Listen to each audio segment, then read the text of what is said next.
Once upon a time, in a castle, the king and queen had 12 beautiful daughters. They all lived in a magnificent castle in the town.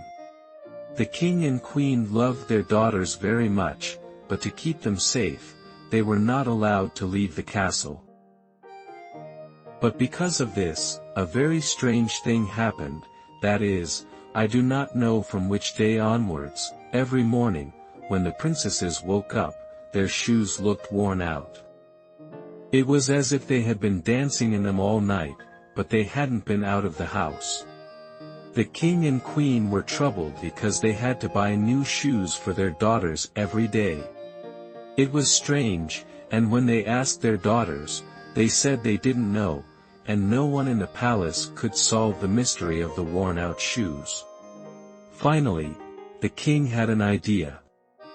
He asked his men to go to the town and announce that if anyone could solve the mystery of the shoe, they would be given a comfortable house and the best horse in the kingdom's stables.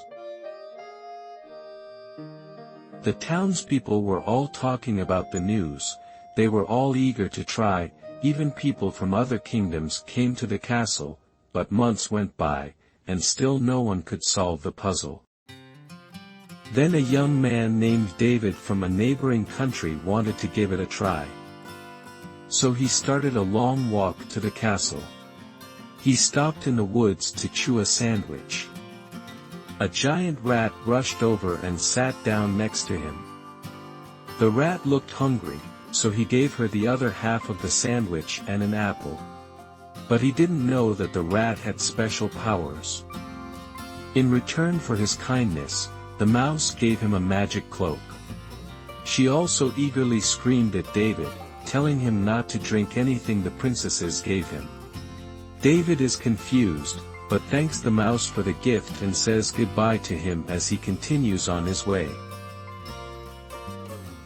That night, when he arrived at the castle, he met the princesses. They gave him some carbonated berry water to drink. But he completely forgot the warning of the giant rat. He drank all the delicious berry juice and fell asleep right away. The next night, the youngest princess brought him some more berry juice. David was very tired and had some hiccups. But he didn't think much of it and drank the soda. He went straight back to sleep. On the last night, the princesses brought another soda.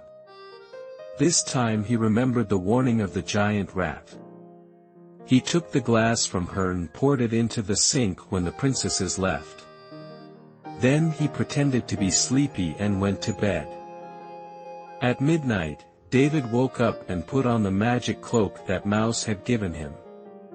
He didn't realize that the cloak was invisible, and then he went to the princesses' rooms.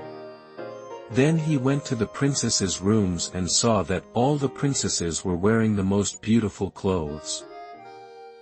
Princess David moved the bed to one side and clapped 3 times. David was very surprised to see a secret door in the wall. The door opened as if by magic and all the princesses walked through one by one.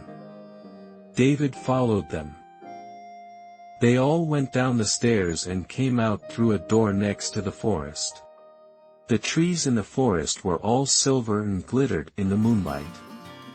David broke off a small silver twig and put it in his pocket.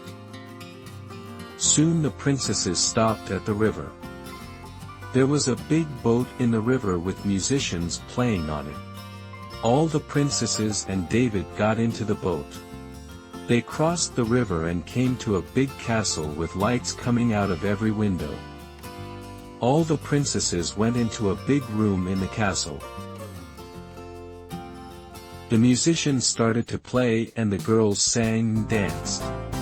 The princesses danced so long that their shoes got worn out.